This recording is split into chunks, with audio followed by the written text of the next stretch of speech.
ጠቅላይ ሚኒስትር ዶክተር አብይ አህመድ በአስቸጋሪና በመከራ እንዲሁም በአስጨናቂ የኢትዮጵያ ሌሊቶች ላይ ዘመንን ሊዋጅ ኢትዮጵያን ሊሰራ የተፈጠረ ሀገሪቱ ከገባችበት ቅርቃር አውጥቶ ወደ ሌላ ምዕራፍ ያሻገረና እያሻገረ የሚገኝ በዘር ተከፋፍላ ልጠፋ አንድ ሳምንት የቀራትን ሀገር ተረክቦ የሀገርን አንድነት ለመስራት እየታተረ የሚገኝ የአንድነት ምሰሶችንን እየተከለ ትናንትናን ለታሪክ ትቶ ዛሬን እየዋጀ የሚገኝ እንደ አለት የጠነከረ አስደናቂ የመምራት ጥበብን የተላበሰ አስገራሚ ሰው ነው። ጠቅላይ ሚኒስትር ዶክተር አብይ አህመድ ሀገሩን ለማጽናት በትንሽነቱ በረሃ ወርዶ ልጅነቱን ከፍሏል። ለኢትዮጵያ ሲል ደስታውን ትቶ በዱር በገደል በደጋና ወይና ደጋ በተራራና አምባ ተንከራቷል። ከዘመናት የኢትዮጵያ ጠላቶች ጋር ፊት ለፊት ተፋጦ ጠላቶቹን እግሮቹ ስር ጥሎ ታላቋን ሀገር እየሰራ ይገኛል። ከልጅነት እስከ እውቀቱ ለወደዳትና ላፈቀራት ሀገሩ በለበሰው የመከላከያ ዩኒፎርም ባጠለቀው መለዮ ፊት ቆሞ ለሰንደቋ ታምኖ ሕይወቱን ሊሰጣት የገባላትን ቃል ኪዳን አክብሮ ዛሬም ድረስ እኛ የማይታየንን ዓለም ግን እየተገረመባቸው ያሉ አስደናቂ ጉዞችን እያደረገ ይገኛል። ያ ታላቁ ማንነታችን ከነበረበት ከፍታ ወርዶ ዓለም በትንሽነታችን መሳቂያ መሳለቂያ ካደረገን ዓመታት ተቆጥረዋል።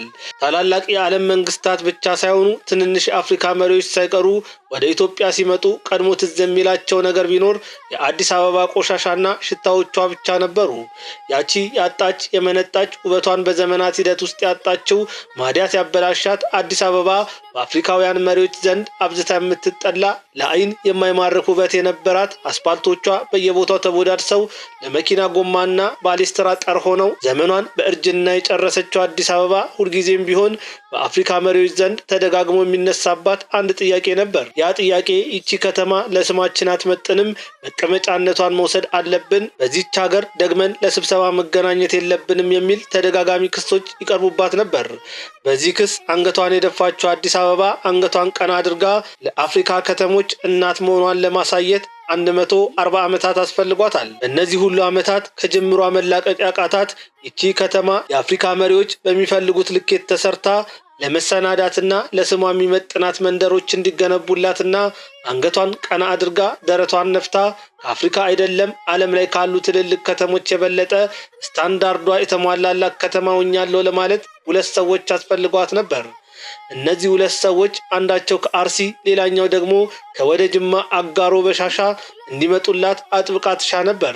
ጊዜው ሲደርስ የጥበቃው ሰዓት ሲጠናቀቅ ከ133 ዓመታት ቀጠሮ በኋላ አዲስ አበባና ጠቅላይ ሚኒስትር ዶክተር አብይ አህመድ በ4 ኪሎ ቤተ መንግስት ተገናኝተው መሐላቸውን አጸኑ። መጋቢት 24 2010 ዓመተ ምህረት የአዲስ አበባ የዳግም ውልደት ጅማሮ ትንሣኤ የተበሰረበት የኢትዮጵያ የከፍታ ዘመን መባቻ አህዱ የተባለበት ዕለት ነበር።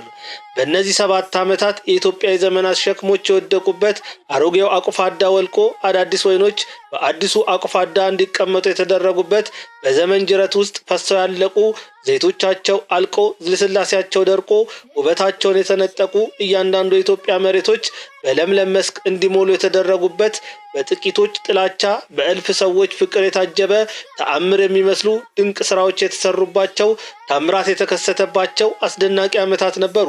እነዚህ ዓመታት በብዙ መከራና ስቃይ ውስጥ ያለፉ ናቸው። በኦሮሚያ ሸኔ፣ በትግራይ ህወሓት፣ በአማራ ፋኖ፣ በውጭ ኤርትራና ግብጽ፣ ሶማሊያና ጅቡቲ የመሳሰሉት ሀገራት ለኢትዮጵያ መውደቅ ዕለት ዕለት የዶለቱባቸው የኢትዮጵያ ጥፋት የታወጁባቸው ዓመታት ነበሩ።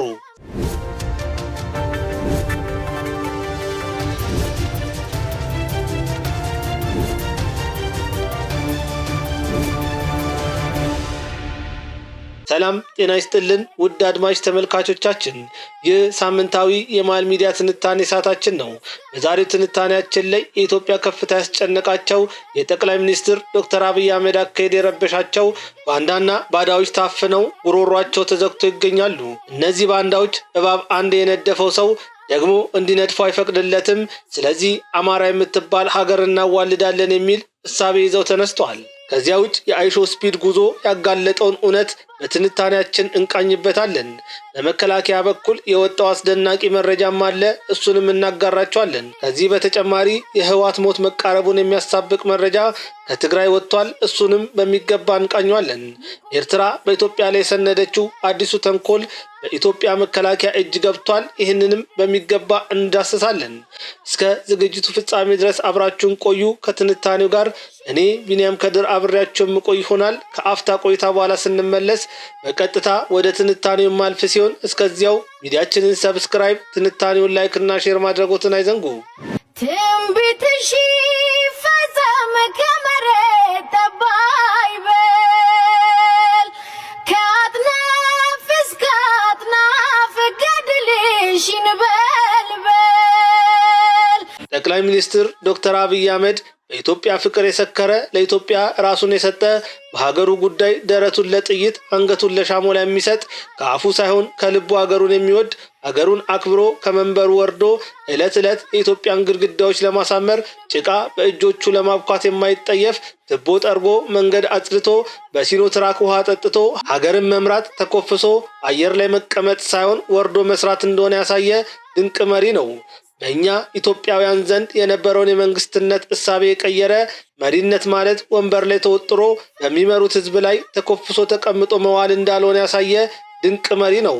ጠቅላይ ሚኒስትር ዶክተር አብይ አህመድ የባህል ለውጥ አድርጎ መሪነት ማለት መሬት ቆፍሮ አርሶና ጎልጉሎ ማህበረሰቡን ለታላቅ ስራ ማነሳሳት እንደሆነ እያሳየ ያለ ታላቅ መሪ ነው። ከ3 ቀናት በፊት አሮጌዋና ተቀዳ የተሰፋች ሽንቁሮ አልጠፋ ያለችውን ኤርትራን የሚመሩት ኢሳያስ አፈወርቂ ለዚያች ሀገር ልክ እንደሳቸው አንድ ለእናቱና የበኩርም የመጨረሻ በሆነው የቴሌቪዥን ጣቢያቸው ብቅ ብለው ቅናት ባቀላው አይናቸው ልካቸው ያልሆነውን ጠቅላይ ሚኒስትር ዶክተር አብይ አህመድን ለመተቸት አፋቸውን አሹለው ኢትዮጵያ በሰነፍ እጅ ላይ እንደወደቀች ተናገሩ። ወዲ አፎም ይህንን ተናግረው ቀናት ሳይቆዩ አይሾ ስፒድ በአዲስ አበባ ያደረገው ጉዞ የዓለም ሀገራት አይናቸውን በኢትዮጵያ ላይ እንዲተክሉ አደረገ። የኢሳያስ ንግግር ተረሳ። ዓለም ሁሉ በአንድ ድምፅ ኢትዮጵያ ማናት? ምን አይነት መሪ ነው የሚመራት? በአፍሪካ ውስጥ እንደዚህ አይነት አስደናቂ ሀገር አለች ወይ ሲሉ በብዙ ተነጋገሩ። የእልፍ ዘመናት ጥበቃ ተጠናቆ አዲስ አበባ በጀግናው መሪ እጅ ባትወድቅ ኑሮ የትኛው መልካሙን ነገር ልናሳይ ነበር? እፍረታችንን ተከናንበን እንቀር ነበር። ዓለም ስለ ኢትዮጵያ ያስብ የነበረውን ነገር ልክ እንደሆነ እናረጋግጥለት ነበር። ዛሬ እድሜ ለጠቅላይ ሚኒስትር ዶክተር አብይ አህመድና ክብርት ከንቲባ አዳነች አቤቤ ይሁንና ኢትዮጵያ በነውር ሳይሆን በድንቅ ስራዎቿ ለዓለም ተገልጣለች። አስደናቂው የአድዋ ድል መታሰቢያ ባይኖር ኑሮ ምን ይውጠን ነበር? ነውሮቻችንን ሁሉ በክብር የለወጡ እነዛ ቆሻሻን ሳይጠየፉ ትቦን ሳይቀር ሲያጸዱ የነበሩ የጠቅላይ ሚኒስትሩ እጆች ናቸው። ዓለም ስለ ታላቅነታችን ሲናገር የዋለው በኮሪደር ልማት ምክንያት አሮጌ ገጽታዋን ወደ ፈካ ማንነቷ የቀየረችውን አዲስ አበባን ተመልክቶ ሲሆን ይህ ውበቷ የመጣው ባንዳዎች ብልጭልጭ ነው ሲሉ በናቁትና ለማንኳሰስ በፈለጉት ስራ መሆኑን ስናስብ ባዳዎች ምን ያክል በኢትዮጵያ ላይ የሚያወሩት ማርት የወደቀና የተንኳሰሰ እንደሆነ ለመረዳት ችለናል። የዓለም ሕዝብ በቀጥታ ሲመለከተን እንዳናፍር ያደረጉን በጠቅላይ ሚኒስትር ዶክተር አብይ አህመድ የተገነቡትና እድሳት የተደረገላቸው ድንቅ ስራዎቻችን እንደሆኑ መዘንጋት የለብንም። ሳይንስ ሙዚየም፣ አንድነት ፓርክ፣ አሮጌ ቤተ መንግስት ባይኖሩም ምን ይውጠን ነበር? የዓለም ሕዝብ እንዴትስ አብዝቶ በሳቀብን ነበር? እናንተ የናቃችሁት ጠቅላይ ሚኒስትር ዶክተር አብይ አህመድ ለኢትዮጵያ የማዕዘን ድንጋይ ሆኖ ይቺ ሀገር የሚገባትን ክብር እየሰጠ ይገኛል። አይናችንን ገልጠን ማየት ስለተሳነንና ጭፍን ጥላቻ አውሮን ካልሆነ በስተቀር ኢትዮጵያ በሚገባት እጅ ላይ መውደቋን ማመን ይገባናል። ትንቢትሽ ይፈጸም ከመሬት ጠባይ በል ከአጥናፍ እስከ አጥናፍ ገድልሽ ይንበልበል። የአይሾ ስፒድ ጉዞ ለዓለም ብቻ ሳይሆን በኢትዮጵያ እየኖሩ የሚገኙ የአዲስ አበባ ውበት ያልተገለጠላቸውን ኢትዮጵያውያንን አይን የገለጠ ባህላችንን ያሳየንበት፣ ቀኝ ያልተገዛን መሆኑን የተናገርንበት፣ የቡና መገኛ መሆናችንን ያስረዳንበት፣ የዓለም ሕዝብ ሁሉ ምንጭ ኢትዮጵያ መሆኑን ያስተዋወቅንበት አጋጣሚ ነበር። ይሁን እንጂ የኢትዮጵያ መታየት ደምቃና ከብራ በከፍታ ስሟ መነሳት የሚያበሽቃቸው መሳይ መኮንን፣ ፋሲል የኔዓለምና መሰሎቹ በንዴት በሰከረ አእምሯቸው በማህበራዊ ሚዲያቸው ላይ እንዲህ ሲሉ መልእክታቸውን አስፍረዋል። ግርግሩ ትንፋሽ ያሳጥራል ሲል ጽሑፉን የጀመረው መሳይ መኮንን በአዲስ አበባ የነበረውን እንቅስቃሴ ትንሽ ትልቁ አብሮ ሲያብድ አጃይብ ያሰኛል ሲል ገልጾታል። መሳይ መኮንን እውነት ለመናገር ልጁን ያወቅኩት ኢትዮጵያ ሲደርስ ነው ያለ ሲሆን ከዚህ በፊት ከነመፈጠሩም ማን እንደሆነ መረጃው የለኝም ሲል የልጁን እውቅና ለማጣጣል ሲሞክር ታይቷል። ይሁን እንጂ የልጁ ማንነት እንደከነከነውና ሊያውቀው እንደፈለገ በሚያሳብቅ መልኩ ከአይሾ ስፒድ ጋር አዲስ አበባ አብራ ስታብድ ጎግል አድርጌ የልጁን ማንነት አወቅኩኝ የሚለው መሳይ መኮንን የልጁን ስኬትና ዓለም አቀፍ እውቅና ከተረዳ በኋላ ግን የለመደው የቅናት ዛሩ ተነስቶበት እንደ አንድ ወግ አጥባቂ ኢትዮጵያዊ ብዙም የሚማርክ ነገር አላገኘበትም ሲል ልቡን የሰረሰረውን የመበለስ ስሜት የኢትዮጵያውያን ቲክቶከሮችን በሚተች ቃሉ የኢትዮጵያውያን ቲክቶከሮች መሲያቸውን የሚቀበሉ ይመስላሉ። የዓለም የእብደት ዓለም ነው። በእብደት ዓለም ውስጥ ደግሞ አቅላቸውን የሳቱ ወጣቶችን ማየት የሚገርም አይደለም ሲል ወጣቶቹን ወርፏል። ሁሉን መተቸት የሚወደው መሳይ መኮንን የጠቅላይ ሚኒስትሩንና የብልጽግና ስምን ካላነሳ ያሟልና የአብይ አህመድ ብልጭልጭ ፕሮጀክቶች እንደ ትልቅ ስኬት የሚያየው የብልጽግና ደሴት ነዋሪ ኢትዮጵያን ለማስተዋወቅ የልጁን መምጣት እንደ ትልቅ አጋጣሚ ወስዶታል ሲል የኢትዮጵያ በዓለም አቀፍ ደረጃ መታወቅን ይቃወማል። መሳይ መኮንን በዚህ ብቻ ሳያበቃ የአሁኗ ኢትዮጵያ የሚደበቅ እንጂ የሚገለጥ ገመና የላትም ሲል የኢትዮጵያን ከፍታ ልዕልና ለመደበቅ ሲጣጣር ተመልክተናል። ይሁን እንጂ በኢትዮጵያ ውበትና ከፍታ የተደነቀው አይሾ ስፒድ በምሽት በድሮን በወሰደው ምስል ላይ ኢትዮጵያን ካያቸው ድንቅ አገሮች መካከል አንዷ እንደሆነችና አስደናቂ ምሽት እንደሆነ ከተማዋ በምሽት ያላት ውበት እንዳስደነቀው ሲናገር ነበር። ለመሳይ መኮንን ያልታየው የአዲስ አበባ ውበት ለአይሾ ስፒድ ብቻ የታየው የመሳይ መኮንን አይን ሳይሆን ልቡ ጭፍን ስለሆነ እንደሆነ ያስታውቃል። ከዚያ ውጭ መሳይ መኮንን የገዛ ልጆቿ በገዢዎቻቸው የሚገደሉበትና በፖለቲካ ረሃብ የሚሰቃዩባት ሀገር ምን በጎ ገጽታ አላትና ነው ለዓለም እዩኝ የምትል ሲል ይጠይቃል። እውነት እንነጋገር ከተባለ መሳይ መኮንን በኢትዮጵያ ውስጥ የሚደረጉ እያንዳንዱን እንቅስቃሴ የሚደግፍ ከመሆኑም ባሻገር በአማራ ሕዝብ ስም የሚነግድ የግብፅን ተልዕኮ በኢትዮጵያ ለማስረስ እየሰራ የሚገኝ የሞት ድግስ ቀማሽ ሆኖ ላለፉት በርካታ ዓመታት ሰደድ ሆኖ የኢትዮጵያውያንን ሕይወት ለቀጠፈው ሞት ቤንዚል ሲያርከፈክፍ የቆየ ሰው ነው። መሳይ መኮንን የአዲስ አበባ ለውጥና ከፍታ ለዓለም በመታየቱ ትንፋሽ አጥሮኛል ሲል ተናግሯል። በሌላ በኩል ደግሞ ፋሲል የኔዓለም የአማራ ሕዝብ በኢትዮጵያ ውስጥ የሚያዝንለት እንደሌለ ላለፉት 30 ዓመታት መጤ እየተባለ ሲገደል እንደነበረ በመግለጽ ከአሁን በኋላ የአማራ ሕዝብ ስለ ኢትዮጵያ ሲል የሚፈናቀልበት ጊዜ አልፏል። አንዴ በእባብ የተነደፈ ሰው በድጋሜ ከተነደፈ ጥፋቱ የእባቡ ሳይሆን የተነዳፊው ነው ሲል አማራ ኢትዮጵያዊነት እንደማያስፈልገውና የራሱን ሀገር ገንጥሎ መስራት እንዳለበት የሚገልጽ ሐሳብ አስፍሯል። የፋሲልን ሐሳብ የሚጋሩትና አማራን ከኢትዮጵያ ለመገንጠል እየሰሩ የሚገኙት ዘመነ ካሴ፣ ምሬ ወዳጆ፣ ማርሸት ፀሐዬና አስረስ ማረ መካከል ክፍተት መፈጠሩ የተሰማ ሲሆን የካፒቴን ማስረሻ ሰጤ እጅ መስጠትን ተከትሎ እጁን የሰጠውን ኮሎኔል ፋንታውን ሞአባ የተመለከቱ የአማራ ፋኖ በጎጃም አመራሮች መካከል መሰነጣጠቅ መፈጠሩን የሚያመለክት መልኩ ማርሸት ፀሐዬ እንዲህ ሲል በመካከላቸው ያለውን የወንበር ጥማት ተችቷል። ማርሸት ፀሐዬ እንዳለው ከሆነ የአማራ ገበሬ በሞተበት የህልውና ትግል የወርቅ ካባ ለብሰ በወርቅ ወንበር ለመቀመጥ ማለምክ ከንቱነትን ያሳብቃል ሲል ገልጧል። ይህንን መልእክት የተመለከቱ ሰዎች ማርሸት ፀሐዬ ዘመነ ካሴን መተቸቱ ነው እያሉ ይገኛሉ። ይህ ብቻ ሳይሆን አስረስ ማረ በዘመነ ካሴ ላይ ጥርስ እንደነከሰበትም ተሰምቷል።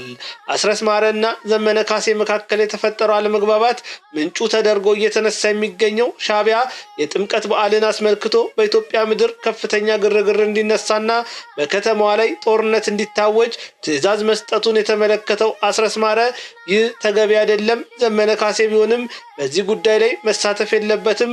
በጎንደር የሚከበረው በዓል የብልጽግና መንግስት ለገጽታ ግንባታ የሚጠቀምበት ቢሆንም እኛ የሻዕቢያን ተልዕኮ ተቀብለን ማስፈጸም የለብንም የሚል ሐሳብ ማንሳቱን ዘመነ ካሴን እንዳበሳጨው ተነግሯል።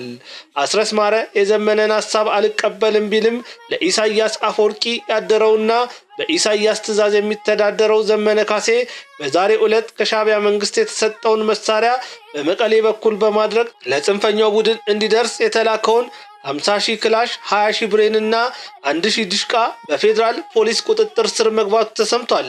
ይህ በእንዲህ እንዳለ ደግሞ የኢትዮጵያን ሰላም ለማናጋት ከሻዕቢያ ጋር ሆኖ እየሰራ የሚገኘው ህወሓት ልቡን ቀጥ የሚያደርግ መርዶ ከመቀሌ መስማቱ ተሰምቷል። በትግራይ የሚገኙ 8 የትግራይ ተቃዋሚ የፖለቲካ ፓርቲዎች አዲስ ጥምረት መፍጠራቸው ተሰምቷል። በዚህ ጥምረት ውስጥ የገቡት ፓርቲዎች ስምረት አረና ትግራይ፣ ባይቶና፣ ውድብ ወሎድ ትግራይ፣ ቃንጫ ሀቂ፣ የትግራይ ዲሞክራሲ ፓርቲ፣ ትንሣኤ ሰብአ እንደርታና ራያ ራዩማ የሚባሉ ፓርቲዎች ሲሆኑ ከምርጫ ቦርድ ህጋዊ ሰውነቱን የተቀማው ህወሓት ማብቂያው የደረሰ ይመስላል። ውድ ተመልካቾቻችን ለዛሬ የነበረን ትንታኔ ይሄንን ይመስላል። በትንታኔው ጋር ቢኒያም ከድር ነበርኩኝ። መልካም ጊዜ ይሁንላችሁ።